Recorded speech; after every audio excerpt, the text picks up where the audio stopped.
لیکن اب تک تو جتنا وقت گزر گیا ہے انہوں نے اپنے جو کارکردگی ہے یا جو ان کا موقف ہے یا جو ان کا ایکشن ہے اس میں ایسا نہیں لگ رہا ہے کہ وہ اس حکومت کے خاتمے آپ یہ کہیے کہ مولانا فضل الرحمان کا جو موقف ہے کہ اسمبلیوں سے استعفے دینے چاہیے، تو کیا آپ اسمبلیوں سے استعفے دینے کے حامی ہیں یا پھر پارلیمنٹ کے اندر اور باہر مزاحمت کے حامی؟ نہیں، پارلیمنٹ کے اندر تبدیلی کا مطلب یہی ہے کہ کوئی اور اسی طرح آدمی آ جائے، اگر ایک چچا نہ ہو تو اس کا بھتیجا آ جائے اور اگر ماموں نہ ہو تو اس کا بھانجا آ جائے، اس سے غریب عوام کو کوئی فرق نہیں پڑے گا۔ اصل چیز تو اس نظام کی تبدیلی ہے، اور ہم تو تمام سیاسی جماعتوں کو یہی دعوت دیتے ہیں کہ دیکھیے ہم نے مارشاء اللہ کو آزمایا اور بار بار آزمایا، ایوب خان کا مارشاء اللہ ہم نے دیکھا، ضیاء الحق کا مارشاء اللہ ہم نے دیکھا، پرویز مشرف کا مارشاء اللہ ہم نے دیکھا، اور اس طرح نام نہاد جمہوری حکومتوں ضیاء الحق کے مارشاء اللہ میں مجلس شورا میں کون کون کی ضرورت ہے اور وہ اسلامی نظام کی ضرورت ہے۔ تو کیا اب بھی وقت نہیں آیا ہے کہ تمام سیاسی جماعتیں اسلامی نظام پر یکسو ہو جائے جو پاکستان کی بنیاد ہے، پاکستان اسی کے لیے بنا تھا؟ تو ہم نظام کی تبدیلی کی بات کرتے ہیں، ایک چہرے کی تبدیلی کی بات نہیں کرتے ہیں۔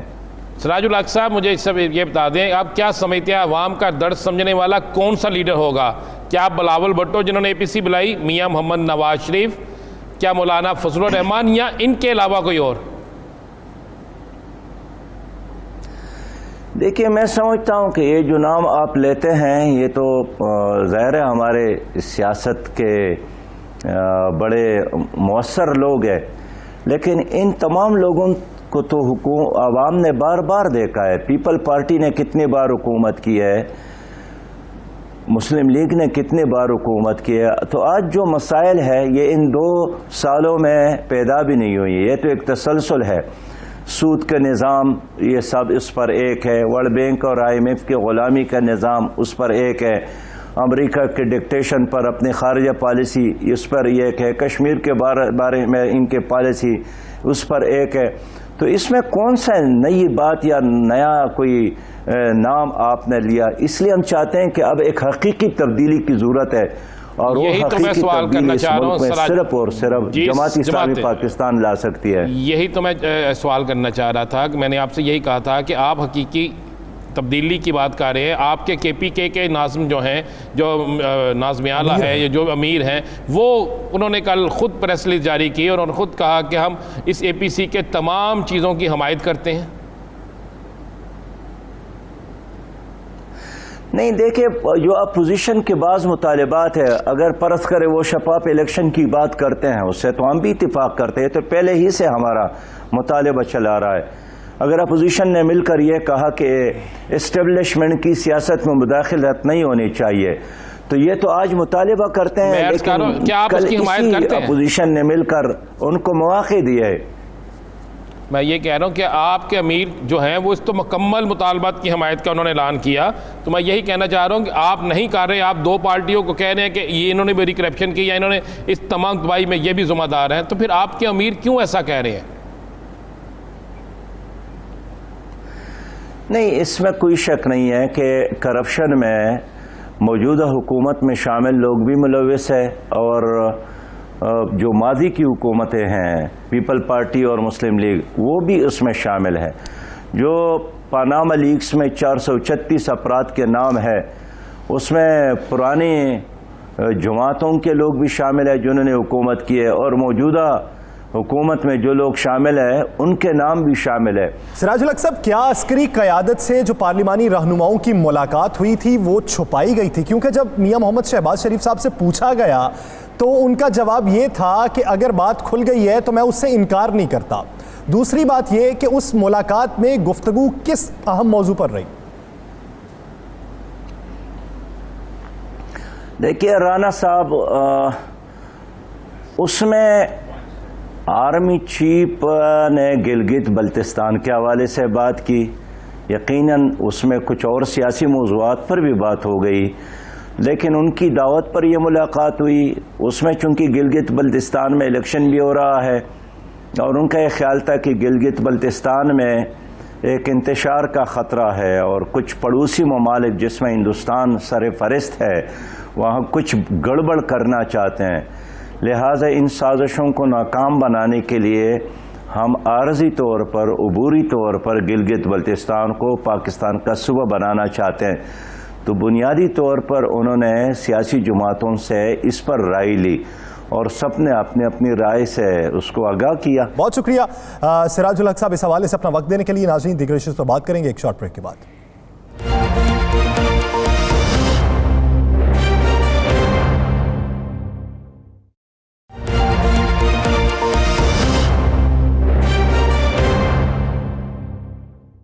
ناظرین، اے پی سی پر بات ہونی چاہیے تھی، اے پی سی کے اعلامیے پر بات ہونی چاہیے تھی اور کئی دنوں تک اس پر باتیں ہونا تھی، لیکن بیچ میں ایک ایشو ایسا آیا کہ باتوں کا رخ تبدیل ہو چکا ہے۔ ملاقاتوں کی بات ہو رہی ہے، کوئی کہہ رہا ہے کہ ملاقات ہوئی ہے، کسی نے انکار کیا ہے، کسی کو ابہام ہے اور کوئی بالکل انکاری ہے۔ اسی ایشو پر بات کرنے کے لیے پارلیمانی لیڈر پاکستان مسلم لیگ نون کے رہنما رانا تنویر حسین صاحب نے ہمیں جوائن کیا۔ رانا صاحب بہت شکریہ آپ کے وقت کا۔ رانا صاحب، جس دن سے اے پی سی ہوئی مختلف باتیں زیر گردش کر رہی تھی، 2 دن بعد ایک نئی بات سننے کو ملی کہ پارلیمانی لیڈر ملاقات کر چکے ہیں عسکری قیادت سے۔ اب شیخ صاحب میدان میں آتے ہیں اور شیخ صاحب کہتے ہیں کہ اس ملاقات سے پہلے بھی ایک ملاقات ہوئی تھی جو میاں نواز شریف صاحب کے نمائندے نے کی تھی۔ ان 2 ملاقاتوں والی کہانی کا کیا چکر ہے؟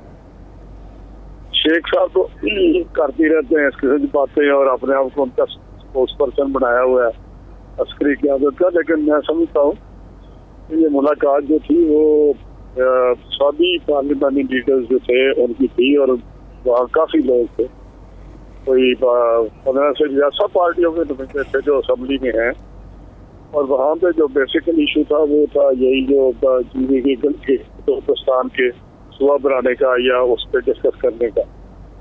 اس پہ بات بڑھتے بڑھتے جو کہتے ہیں کہ سیاسی بات نہیں، پھر وہ اس وقت جب اس صوبے کی بات ہوئی تو کسی نے بیچ پہ کہا کہ جی الیکشن میں فیئر اینڈ فری وہاں پہ الیکشن ہو رہے ہیں، ہونے چاہیے۔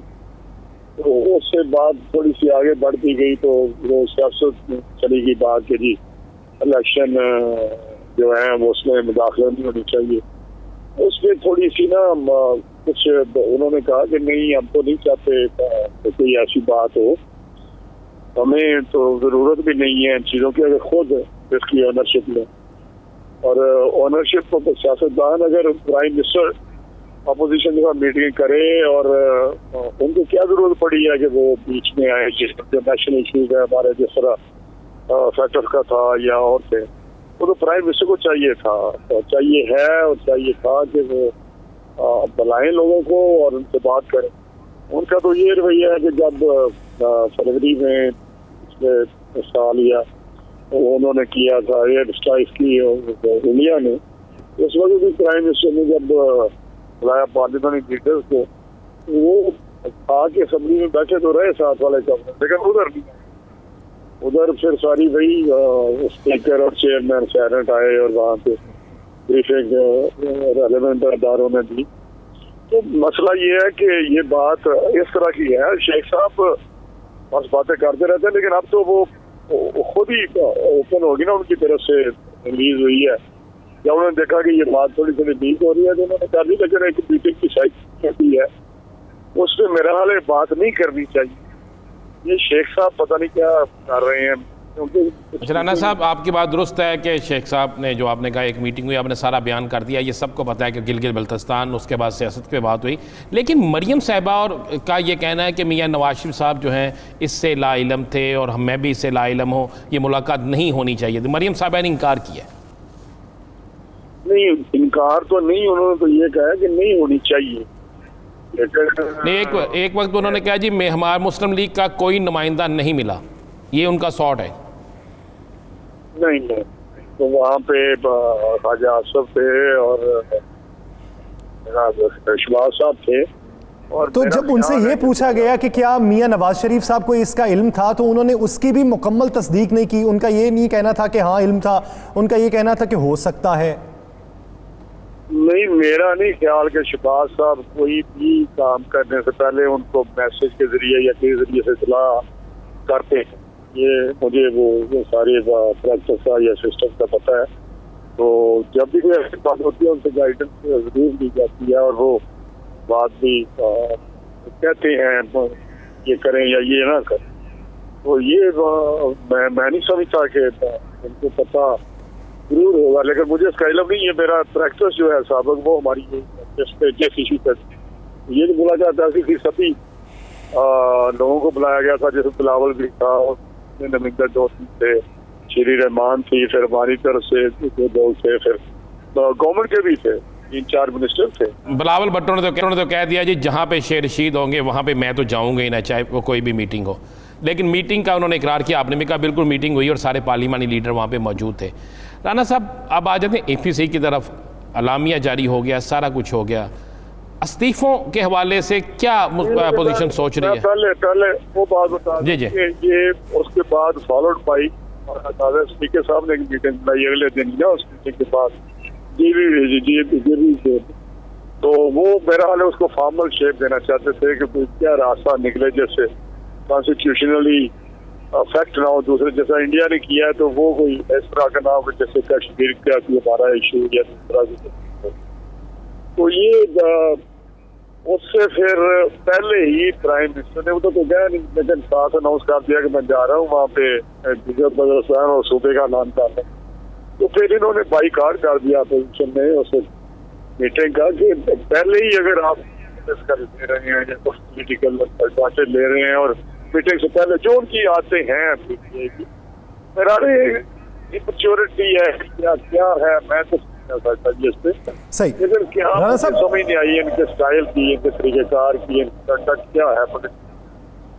رانا عظیم صاحب جو سوال کر رہے ہیں استعفوں کے معاملے پر, JUI بضد ہے استعفوں پر کہ استعفے دینے چاہیے, لیکن بات یہ بھی ہے کہ پاکستان مسلم لیگ نون اور پاکستان پیپلز پارٹی نہیں مان رہی استعفے دینے پہ. وجہ کیا ہے؟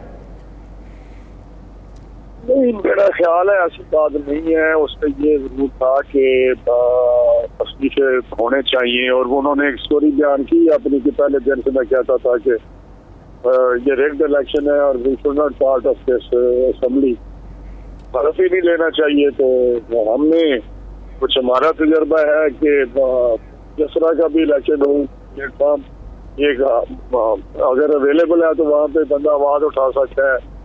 کوئی بھی کسی قسم کے ایشو پہ, نیشنل ایشو ہو یا لوکل ہو یا جو بھی ایشوز ہوتے ہیں تو وہاں سکتا ہے. تو اس وقت ہم نے حلف لے لی. یہ آپ کو پتہ ہے ہر چیز کا. ابھی وہ کہتے ہیں کہ دیکھیں یہی ہوا نا آشرواد کے الیکشن پہ پارلیمانی کمیٹی بنی لیکن کھاتے چلے. بات ان کی ساتھ تک تو ٹھیک ہے, لیکن آگے استعفوں کی بات یہ ہے کہ وہ لاسٹ آپشن استعمال کرنا چاہتے ہیں. یہ APC کی جو وہاں پہ کنسنسس تھا مولانا صاحب کہتے ابھی دے دیں.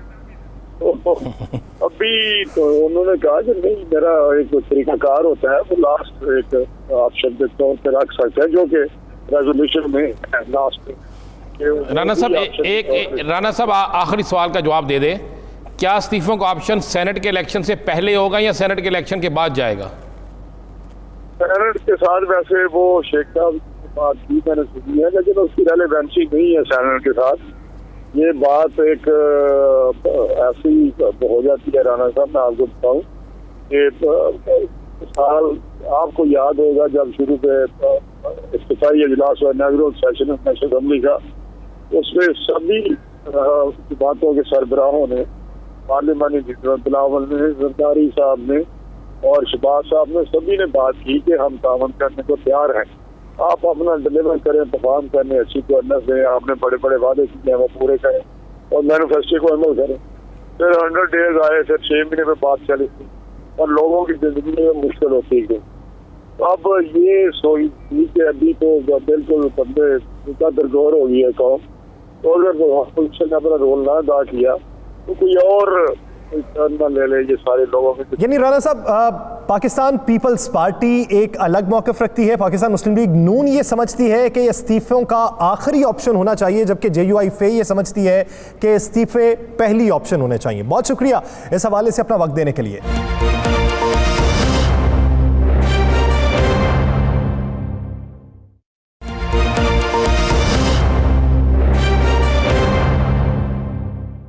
میل ملاقاتیں جو ہوئیں عسکری قیادت کے ساتھ، اس کا نتیجہ کیا نکلا اور اس پہ بیان کیا سامنے آئے وہ تو آپ نے ملاحظہ کر لیے. ایک اور بیان ہے جو D G I S P R کی جانب سے ایک بریکنگ کی صورت میں اور بریفنگ کی صورت میں سامنے آیا، وہ یہ ہے کہ ملاقات محمد زبیر جو سابق گورنر سندھ ہے اور پاکستان مسلم لیگ نون کے اہم رہنما ہیں اور میاں محمد نواز شریف کے قریبی ساتھیوں میں گردانے جاتے ہیں، انہوں نے 2 بار ملاقات کی آرمی چیف سے. یعنی یہ وہ ملاقات ہے جو شیخ رشید صاحب جس کا دعویٰ کر رہے ہیں، انہوں نے نام ظاہر نہیں کیا تھا، نام ظاہر کیا گیا میجر جنرل بابر افتخار صاحب کی جانب سے. ان کا یہ کہنا تھا کہ اس ملاقات میں گفتگو کا مرکز میاں محمد نواز شریف اور مریم نواز صاحبہ رہی ہیں. اسی ایشو پر بات کرنے کے لیے وزیر اطلاعات پنجاب فیاض الحسن چوہان صاحب نے ہمیں جوائن کیا. چوہان صاحب بہت شکریہ آپ کے وقت کا.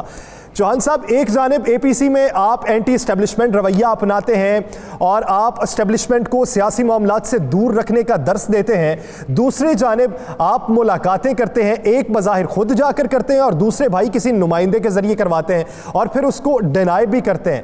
یہ دوہرا معیار، دوہرا رخ کیوں اختیار کیے ہوا ہے؟ دیکھیں، اس آل شریف، اس نواز شریف صاحب اور اس بیگم صفدر امان کی قسمت میں رسوائی، جگ ہسائی جو ہے وہ لکھ دی گئی ہے. پچھلے 5 سالوں میں کوئی دن، کوئی موقع ایسا نہیں ہے کہ جس پہ ان کی جگ ہسائی نہ ہو. میں نے اے پی سی منعقد ہونے سے 1 دن پہلے کہہ دیا تھا کہ جس کام میں بیگم صفدر امان صاحبہ ہاتھ ڈالیں گی اس میں رسوائی اور جگ ہسائی لازمی ان کی پارٹی کو اور ان کے خاندان کو اور ان کو ملے گی. وہی بات ہوئی اے پی سی کے اندر، پھر جو کچھ ہوا اور اس کے بعد جو اس کے کنسیکوینٹ تھے اس میں آج انہوں نے کہا جناب کہ ہمارا تو کوئی نمائندہ نواز شریف کا کبھی ملا ہی نہیں جناب فوج کو.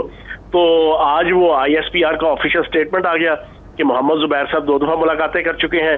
اور پھر اگر یہ کہتی ہیں کہ ہمارا نمائندہ نہیں ملا تو پھر شہباز شریف صاحب اس کا مطلب ہے ان کے نمائندے نہیں ہیں نواز شریف صاحب کے، خواجہ آصف صاحب نواز شریف صاحب کے نمائندے نہیں ہیں.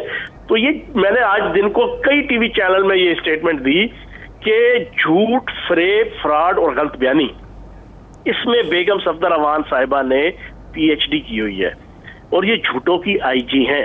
یہ جھوٹوں کی آئی جی ہیں. انہوں نے کیلبری فونٹ کے اوپر جو جھوٹ اور فریب اور فراڈ کیا جناب سپریم کورٹ میں، انہوں نے اپنی رجسٹریاں اور اسٹاموں میں جو 2 نمبریاں جناب پاناما کیس کے اندر کی، انہوں نے ہر بات کے اوپر جھوٹ بولنا ان کی عادت ثانیہ ہے. تو آج باتیں کھل گئی. اچھا، آج 2 باتیں انہوں نے اپنی پیشی پہ کہیں. ایک یہ کہیں کہ جناب کوئی نمائندہ نہیں ملا، طے ہو گیا جناب کہ شہباز شریف صاحب اور آپ کے خواجہ آصف صاحب ان کے نمائندے نہیں ہیں کیونکہ وہ تو ملے ہیں آج سے 1.5 ہفتہ پہلے.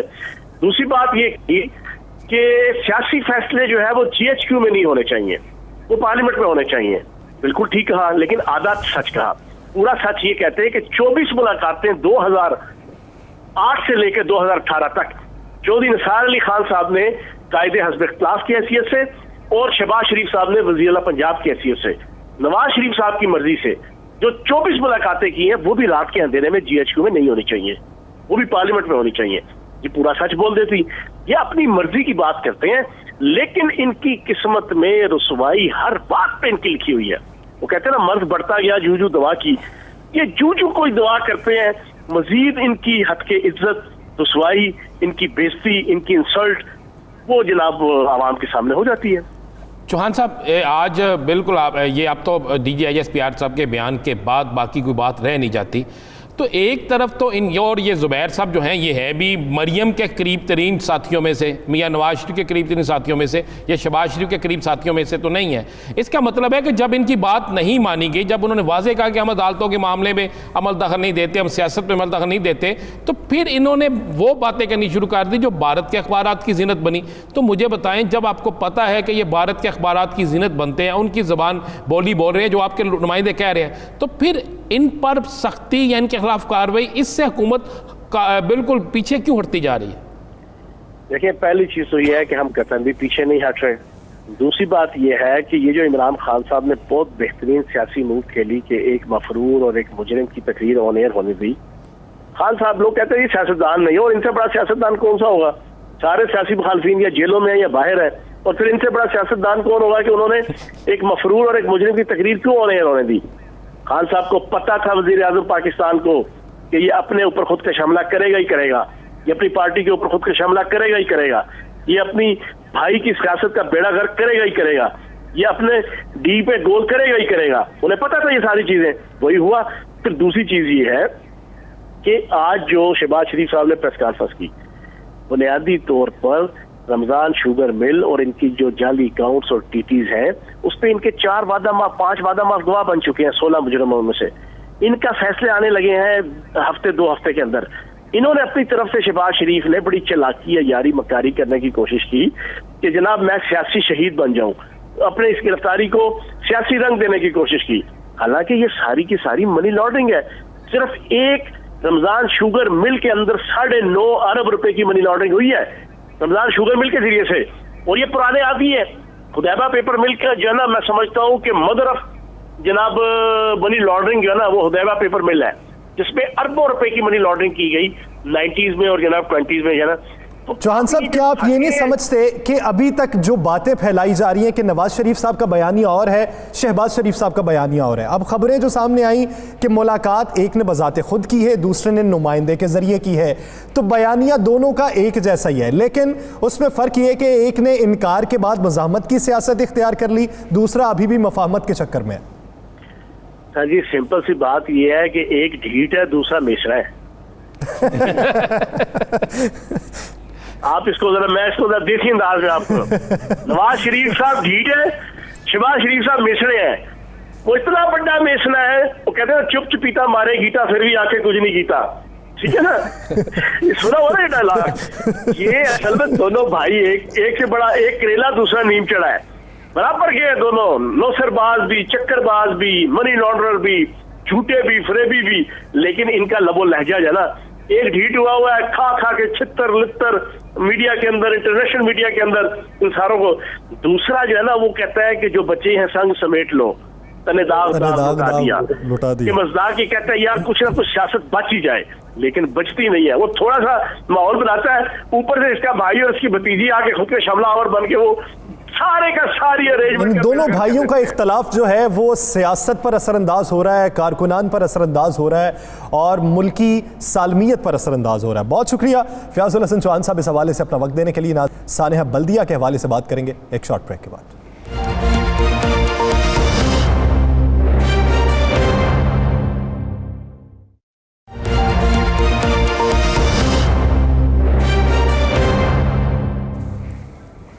Welcome back. ناظرین, بات کریں گے سانحہ بلدیہ کیس کے حوالے سے. 8 سال بعد کیس کا فیصلہ سنایا گیا. 2 مجرمان کو سزائے موت سنائی گئی, 4 کو عمر قید کی سزا سنائی گئی اور 264 بار سنائی گئی. اس فیصلے کے بعد متاثرین جو ہیں ان میں سے بیشتر ایسے ہیں جنہیں کچھ حد تک اطمینان آ چکا ہے. کچھ ابھی بھی ایسے ہیں کہ جو کہتے ہیں کہ مرکزی ملزم کوئی اور تھے, پکڑے سہولت کار گئے ہیں.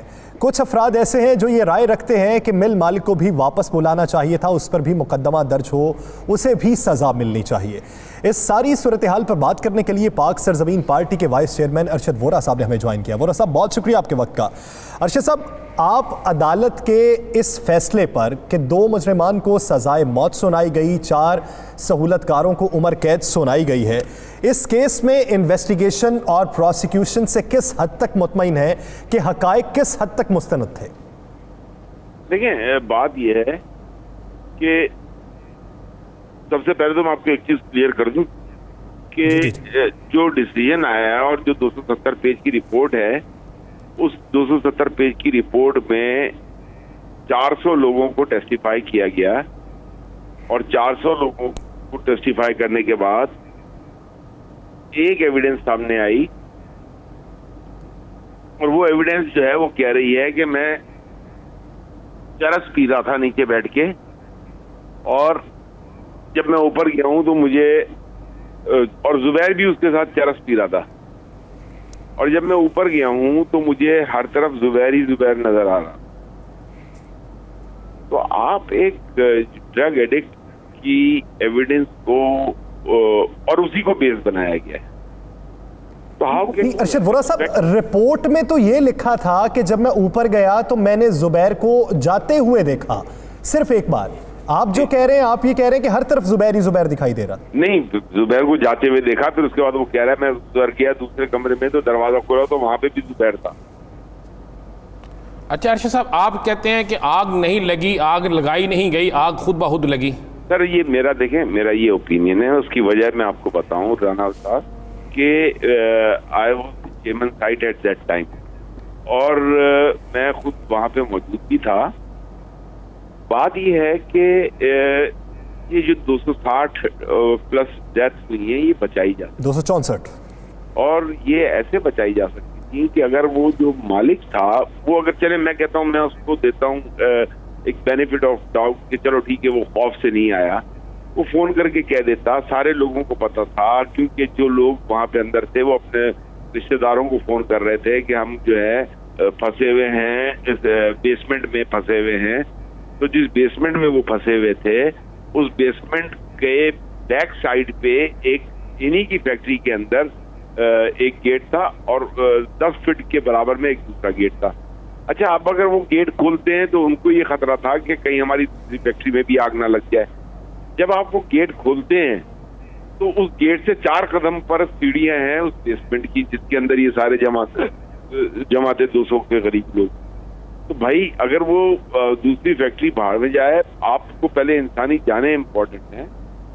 آپ وہ گیٹ کھولتے نا, آپ وہ گیٹ توڑواتے, وہ تالا توڑواتے, وہ تالا ٹوٹ جاتا تو کم از کم وہ جو 200 لوگ سفوکیشن سے مر گئے وہ تو نہ مرتے نا. تو میری یہ رائے ہے کہ اس میں جو ہے یہ انسانی جانیں بچ سکتی تھی اگر اس وقت صحیح طور پر مالک جو ہے جس کو اپنی فیکٹری کا پتہ ہوتا ہے, جو اپنی فیکٹری کے ایک ایک انچ سے واقف ہوتا ہے, وہ صحیح طریقے سے ڈائریکٹ کر دیتا, ڈائریکشن دے دیتا. اچھا, حماد صدیقی کے حوالے سے کہا گیا, جی آئی ٹی کی رپورٹ موجود ہے, کچھ گواہوں کے بیانات موجود ہیں. کیا کہا گیا حماد صدیقی کے حوالے سے؟ کہا گیا حماد صدیقی کے حوالے سے کہا جا رہا ہے کہ وہ اس وقت وہاں پہ وہ یہ سارے احکامات جاری کرتا تھا.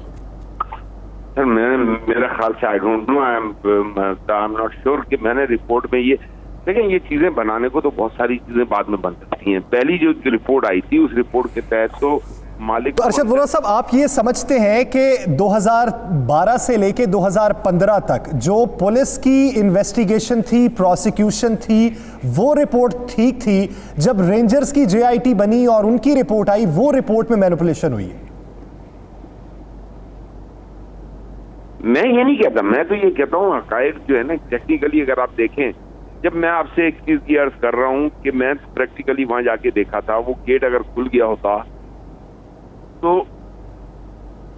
200 سے زیادہ لوگ بچ سکتے تھے. وہ گیٹ نہیں کھلا. یعنی یہ فیکٹری مالک صرف اور صرف فیکٹری مالک کا قصور ہے؟ بالکل میری نظر میں مالک کا.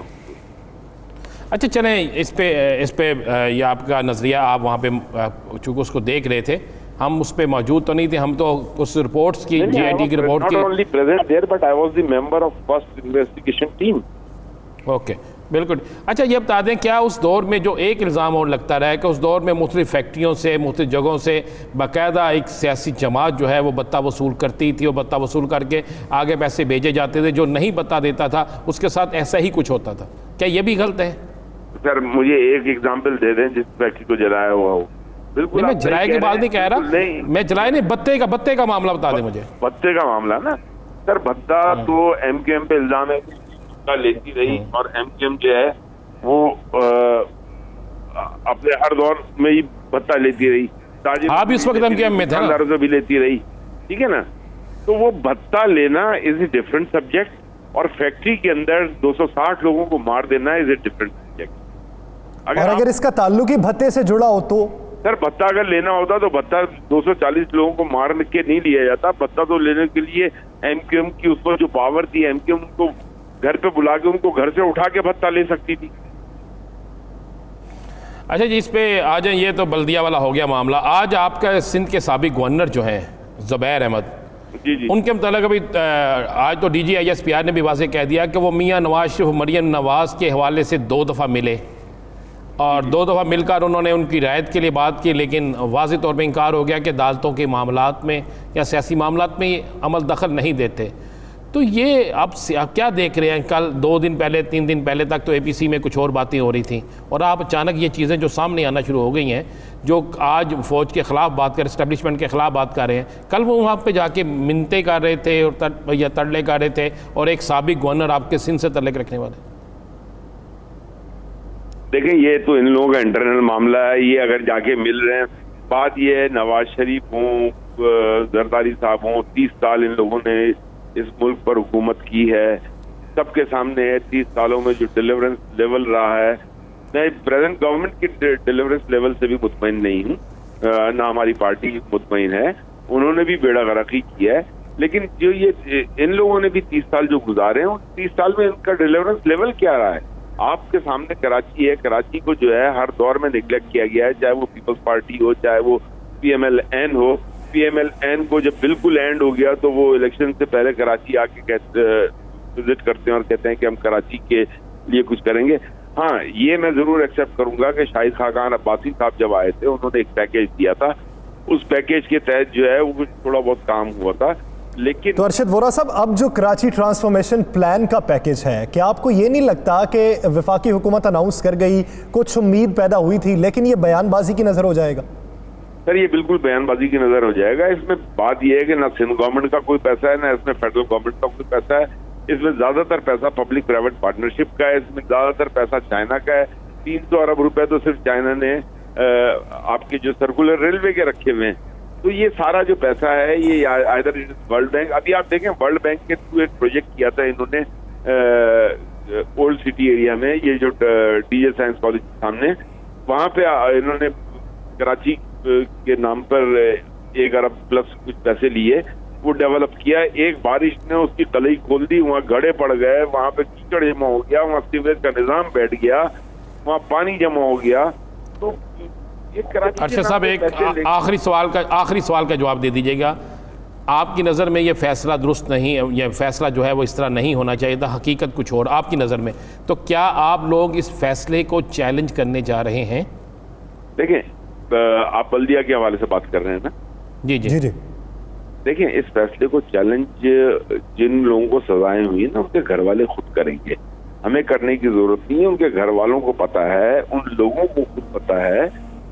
اور یہ دیکھیں بات یہ ہے کہ اللہ تعالیٰ کے یہاں بھی جو ہے مطلب دیر ہے اندھیر نہیں ہے، چیزیں کھل کر سامنے ضرور آئیں گی۔ آج اگر وہ مالکان جو ہیں وہ باہر بیٹھے ہوئے ہیں، میں صرف ایک سوال یہ آپ سے کرتا ہوں، آپ کسی سے یہ پوچھیں، آپ اس کو انویسٹیگیٹ کریں کہ ان کی فیکٹری جو ہے انٹرنیشنلی سرٹیفائڈ تھی، جس کے ساتھ یہ کام کر رہے تھے، جس کمپنی کے ساتھ، اس کمپنی کی ایک انشورنس پالیسی تھی، 260 لوگوں کے لیے کئی ملین ڈالرز دیے گئے تھے، وہ پیسے کہاں گئے؟ وہ تو وفاقی حکومت نے، سندھ حکومت نے جو ہرجانہ دینا تھا وہ نہیں دیا، اب تو پھر یہ عدالت کہہ چکی ہے کہ ہر فرد کے حساب سے 24 لاکھ روپیہ دیا جائے، وہ کون دے گا؟ پھر کس کے دل میں درد ہے ان لواحقین کے لیے؟ وہ بیچارے 260 لوگ، ان کی فیملیز آج جو ہیں مطلب 8 سال ہو گئے، تو پھر درد کس کے دل میں ہے؟ مجھے یہ بتائیے آپ۔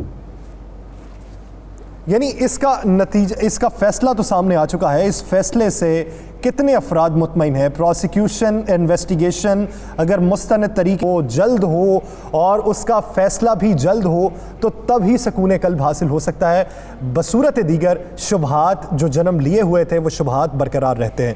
بہت شکریہ ارشد وورا صاحب اس حوالے سے اپنا وقت دینے کے لیے۔ ناظرین، دی لاسٹ آور سے مجھے اور رانا عظیم صاحب کو دیجیے اجازت، اللہ نے کے بعد۔